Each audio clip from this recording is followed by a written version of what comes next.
حدیث ہے کہ عبداللہ بن زید بن عاصم رضی اللہ تعالیٰ عنہ کو ریکویسٹ کی گئی کہ آپ صلی اللہ علیہ وسلم کا جو وضو تھا وہ آپ کر کے دکھائیے. تو عبداللہ بن عاصم رضی اللہ تعالیٰ عنہ عبداللہ بن زید بن عاصم رضی اللہ تعالیٰ عنہ نے پانی کا برتن منگوایا. السلام علیکم. آج کا بیان ہے وضو کرنے کا طریقہ. وضو کس طرح کیا جاتا ہے دیکھتے ہیں اور سنتے ہیں علماء کے بیان. حدیث ہے کہ عبداللہ بن زید بن عاصم رضی اللہ تعالیٰ عنہ کو ریکویسٹ کی گئی کہ آپ صلی اللہ علیہ وسلم کا جو وضو تھا وہ آپ کر کے دکھائیے. تو عبداللہ بن عاصم رضی اللہ تعالیٰ عنہ عبداللہ بن زید بن عاصم رضی اللہ تعالیٰ عنہ نے پانی کا برتن منگوایا.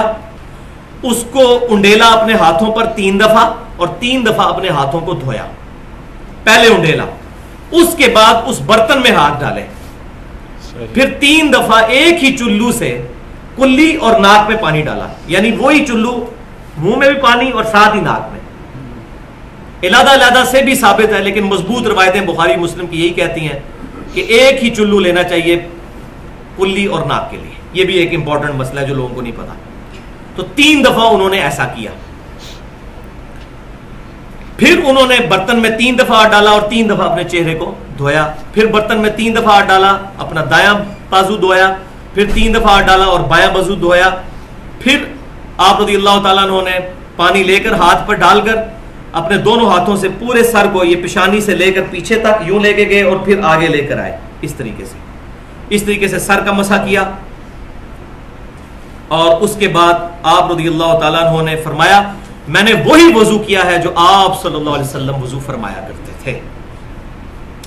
چھٹی حدیث رسول اللہ صلی اللہ علیہ وسلم سے صحیح بخاری میں ہے کہ اعضائے وضو کا ایک بار دھونا بھی ثابت ہے, 2 بار دھونا بھی, اور 3 بار دھونا. قرآن پاک میں تو 1 دفعہ کا ذکر آیا ہے, لیکن احادیث میں 3 تک بھی ثابت ہے. 3 دفعہ بھی دھویا جا سکتا ہے. مطلب اس میں دیکھا جاتا ہے کہ پٹی بندی ہے کہ پٹی اتار کے پانی بہانے سے کوئی ضرر تو نہیں پہنچے گا. اگر نہیں ہے تو پانی پہنچانا لازم ہوگا. لیکن اگر پانی پہنچانے کو ڈاکٹر نے منع کیا ہے یا آپ کا سابقہ زندگی کا تجربہ ہے کہ بگڑ جاتی ہے چیز, تو پھر اس پہ کوئی تھیلی چڑھا لیں اور باقی اعضاء دھو لیں اور اتنے حصے کے اوپر گیلا ہاتھ پھیر کے مسح کر لیں, پھر وہ ہو جائے گا وضو. ٹھیک ہے. دونوں ہاتھ گھٹنوں تک دھوئیں. پھر اگر مسواک ہے تو اپنے دائیں ہاتھ سے اچھی طرح مسواک کریں. پھر 3 بار خوب اچھی طرح کلی کریں. پھر اپنے دائیں ہاتھ سے ناک میں پانی چڑھائیں کہ ناک کی ہڈی تک پانی پہنچ جائے, اور اپنے بائیں ہاتھ کی سب سے چھوٹی انگلی سے ناک صاف کریں. پھر دونوں ہاتھوں میں پانی لے کر 3 مرتبہ اپنے منہ کو اس طرح دھوئیں کہ ماتھے پر جہاں سے بال شروع ہوتے ہیں وہاں سے لے کر ٹھوڑی تک, ایک کان کی لو سے لے کر دوسرے کان کی لو تک منہ کا ہر حصہ دھل جائے, ایک بال برابر جگہ بھی خشک نہ رہے. اور داڑھی ہو تو اسے بھی دھوئیں اور داڑھی میں خلال بھی کریں. پھر کونیوں سمیت دونوں ہاتھوں کو کچھ اوپر تک 3 مرتبہ خوب اچھے طریقے سے دھوئیں تاکہ کوئی جگہ خشک نہ رہے اور وضو کا یہ فرض اچھے طریقے سے ادا ہو جائے.